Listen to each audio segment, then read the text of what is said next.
May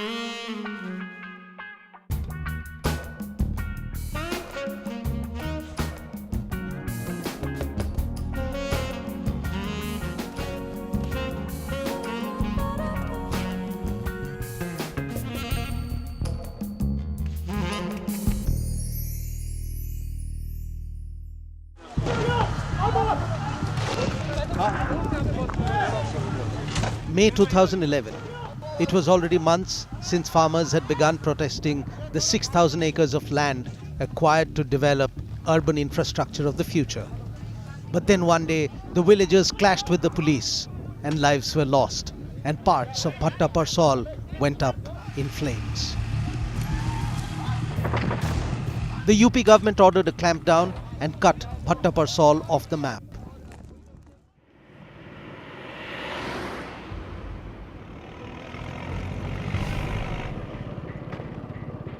It was a perfect setup for a 40-year-old politician to make a pre-dawn motorcycle dash.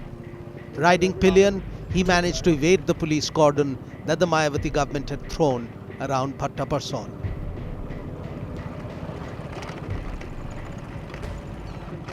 The pillion rider reached Bhatta Parsal in the early hours of 11th of May 2011, and very uncharacteristically, the politician announced that he would lead the farmers' agitation.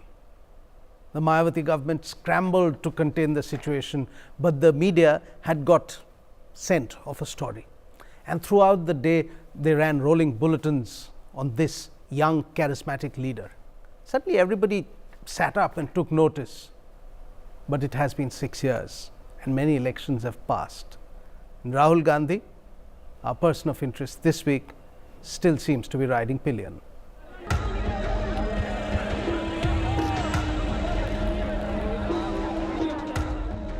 By the end of that May 2011 day in Bhatta Parsal, Rahul was basking in the glory of what was panning out to be his second coming in politics.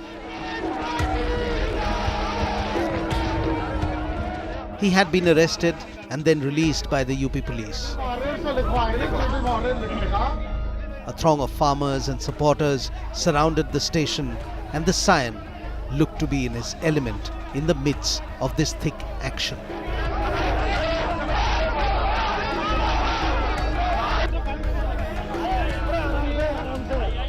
Many in the Congress party believed the time had finally arrived for the son to take over.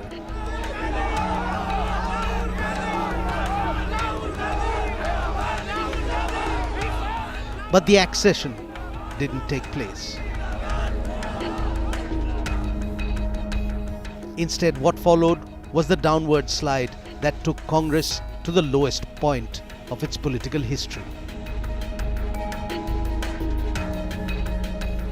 3 years since, India's oldest political party is all set to elevate the fifth generation representative of the Nehru-Gandhi dynasty to its top post, the President of the All India Congress Party. On paper, there would be an internal election that would decide the contender and finalist for this position. But everyone acknowledges this is just a mere formality, and Rahul Gandhi has been the party president in the making for almost a decade now. What is interesting, however, is the timing of this announcement. Rahul's elevation to the party top post is being considered at a time when the Congress is at a crossroad.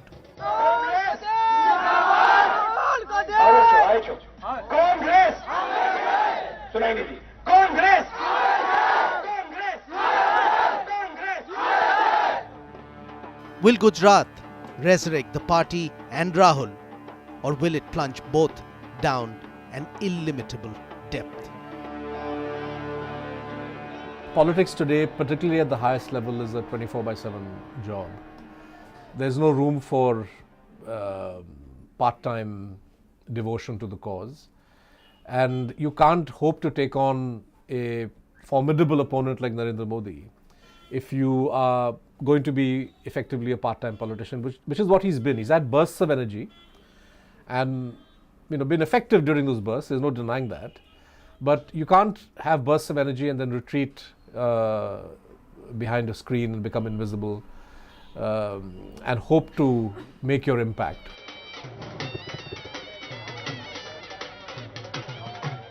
I find him extremely pleasant, extremely well mannered, willing to listen, keen on learning, a gentleman, I would say, and one who I think in politics is something of a beginner, but who shows every sign that once he takes over the Congress, until then I don't think he can come into his own. But once he takes over the Congress, then you will see the full blooming of the political persona, which has a great deal to do with the persona that exists outside politics.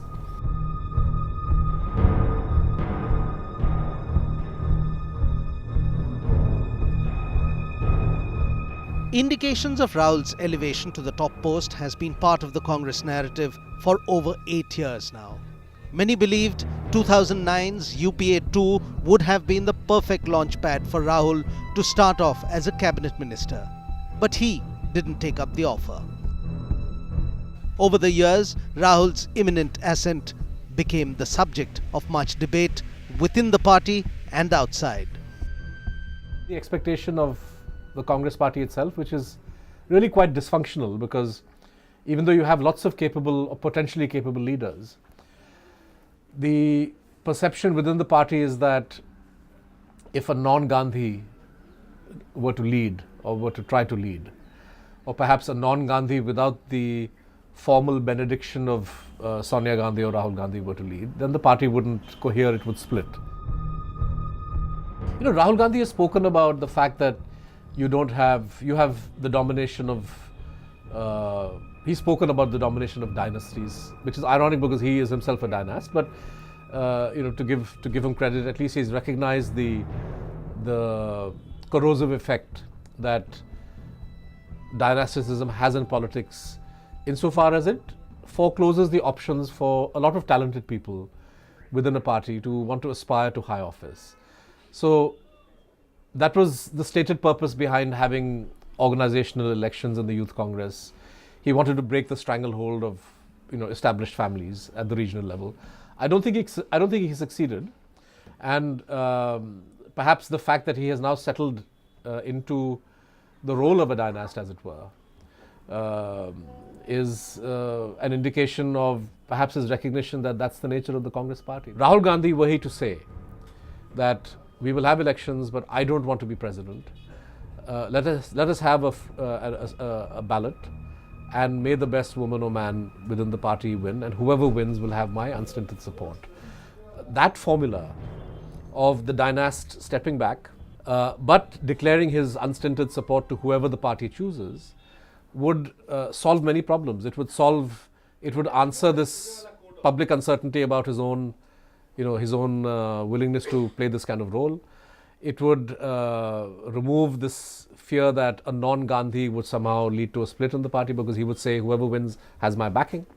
That may be the best option, but I don't think he is likely to take that, or that he's going to get that kind of counsel. But I think for the benefit of the Congress, a decision of that kind would actually be a shot in the arm for it, and would really potentially be a game changer for that party.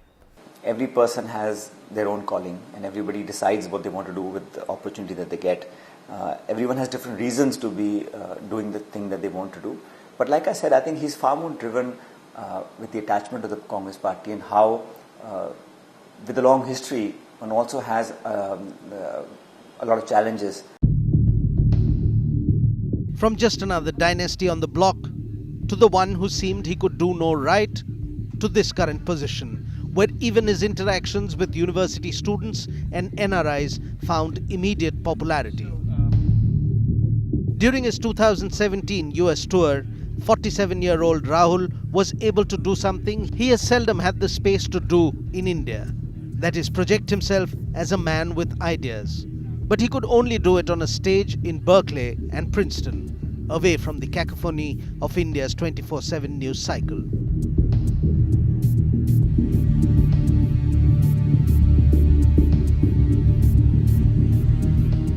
Then back home, his game-changing takedown of the Modi government's GST and demonetization schemes echoed well on social media and grabbed the attention of a media that was already running on steroids for anything to do with the Gujarat elections. While Congress celebrated the newfound popularity, the BJP could be seen visibly rattled. Verbal attacks ensued, but that just added to Congress's arsenal. The timing of the elevation, however, is significant. In the period immediately after the devastating defeat in the 2014 Lok Sabha elections, and despite party supremo Sonia Gandhi's ill health, Rahul seemed in no hurry to take up the leadership.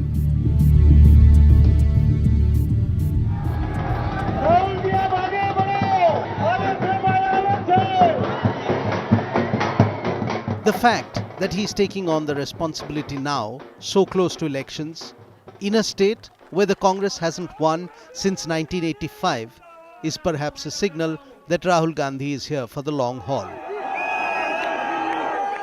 The social media was actually used effectively by the BJP many years ago, when I think they put a lot of individuals, people, organizations, money was put in to create a hype, which is a false hype for the BJP.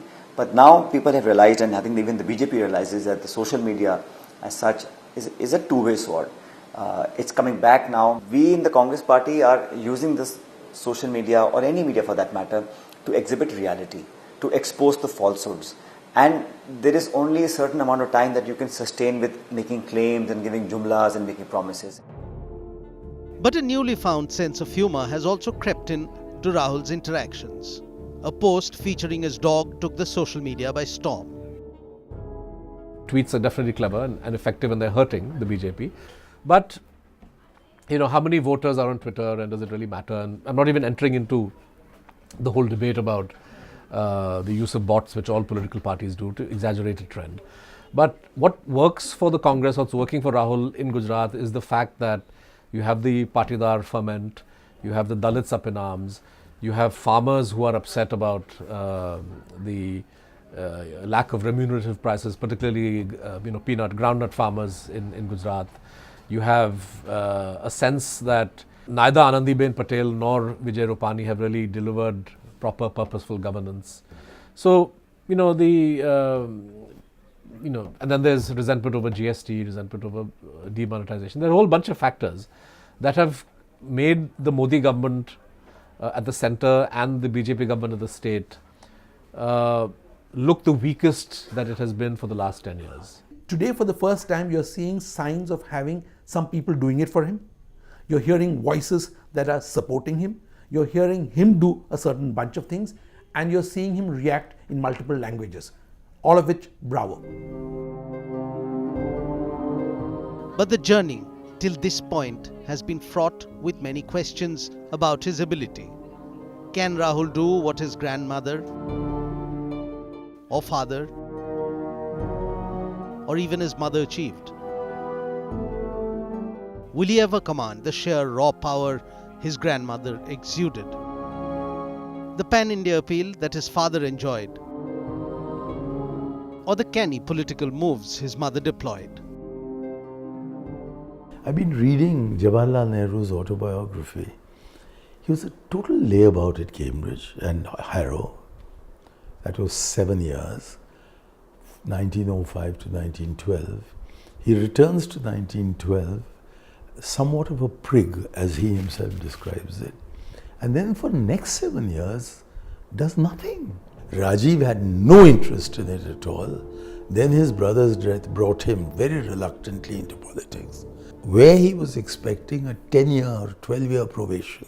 His mother is suddenly shot dead one morning, and in the evening he finds himself as Prime Minister of India. Sonia Gandhi, she had no interest in politics whatsoever, and then she was shocked and stunned by her husband's assassination. It was only exceptional circumstances that brought her in 1998, and for nearly 2 years thereafter, she was trembling on the edge rather than being, right in the middle of the contest. And then you've seen 5 years later, she was being described by your magazine as the most popular and powerful leader of India. I do believe that when someone comes from a political background, people always say it's dynastic politics or it's it's family politics.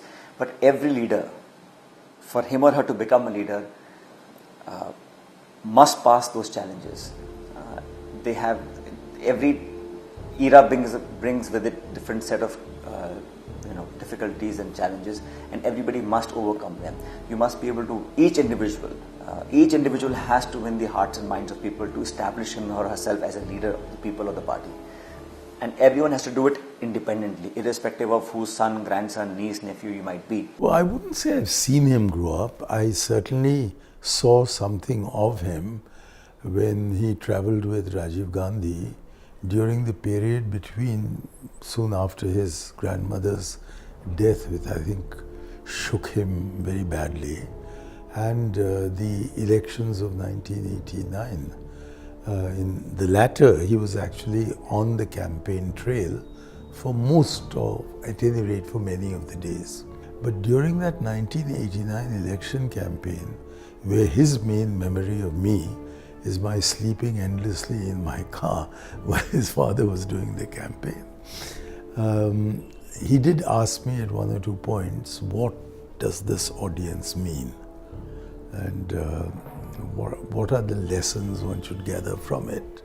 And is there a connection between the crowds and voting patterns? Is there a connection between the enthusiasm they display and the outcome at the polls?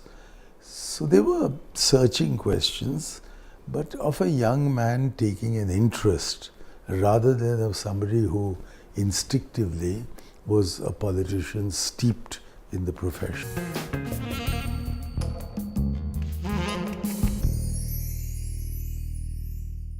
The earliest memories that the public has of Rahul Gandhi are those photographs, the black and white photographs with a doting grandmother, Indira Gandhi. Then the visuals of a 14-year-old boy standing at the funeral of his grandmother. 7 years after that, lighting the pyre for his father, Rajiv Gandhi. But then Rahul Gandhi moved to the USA for further studies after Rajiv Gandhi's assassination in 1991. In 1998, still in his 20s, Rahul Gandhi visited India to help in his mother's campaign. But it was only in 2002 that he shifted base to Delhi from London. Over the next few years, Rahul remained on the sidelines of political life, but grew increasingly visible, prompting speculation that he would soon take on an official role in the Congress. Amethi and Raebareli have had the distinction of having very eminent people as their representatives. While Indira Gandhi represented Raebareli, Sanjay Gandhi and Rajiv Gandhi and Sonia Gandhi have represented Amethi. So now you have Rahul Gandhi going to contest from Amethi and Sonia Gandhi contesting from Raebareli.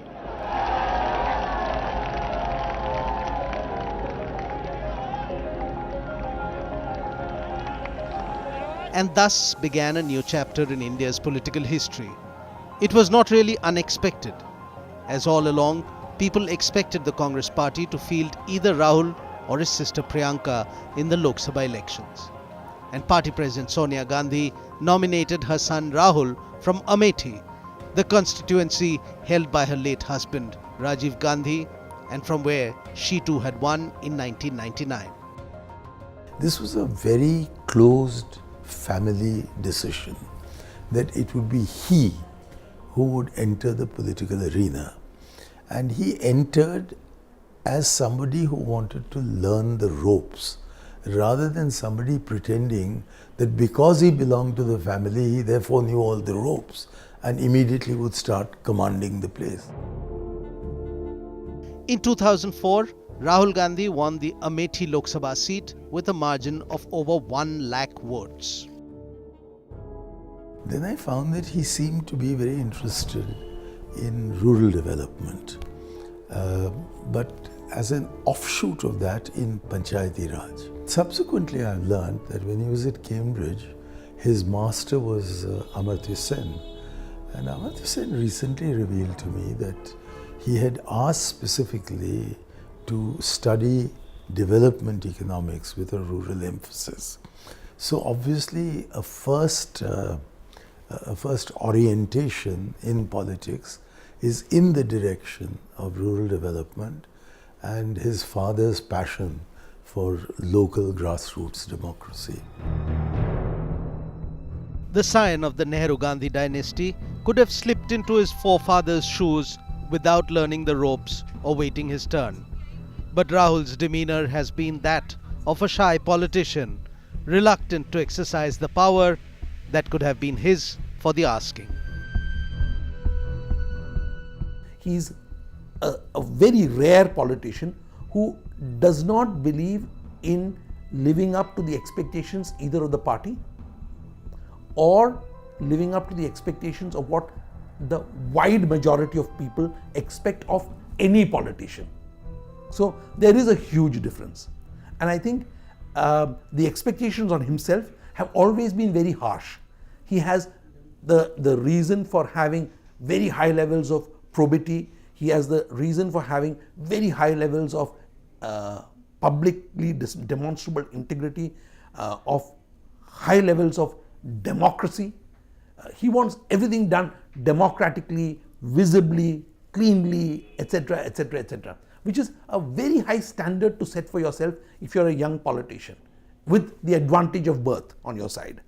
And he could have taken a whole bunch of shortcuts, but because he's chosen to take the long cuts, he's been pilloried as one who's taken a long time to mature. So I think there is a distinction in what another inheritor would do and what he is choosing to do. He's one person who's very down to earth, so one may think anything they want, but once you meet the person in real life, he comes across as very approachable. That is also something which in Indian politics is very valued. One must not appear to be distant. And the fact that you can straight away go and converse and talk about not just the party but about anything that you feel like is something that I think he's been able to consolidate over the last few years. Were it not for the surname, I don't think based on the trajectory of his political career, he would be where he's at, simply on the basis of what he has accomplished or what he's done, right? So, surname is everything. And in some ways, I think he is aware of that. But is he capable of delivering on the expectations that his party people have of somebody who bears that name? That's really the big question.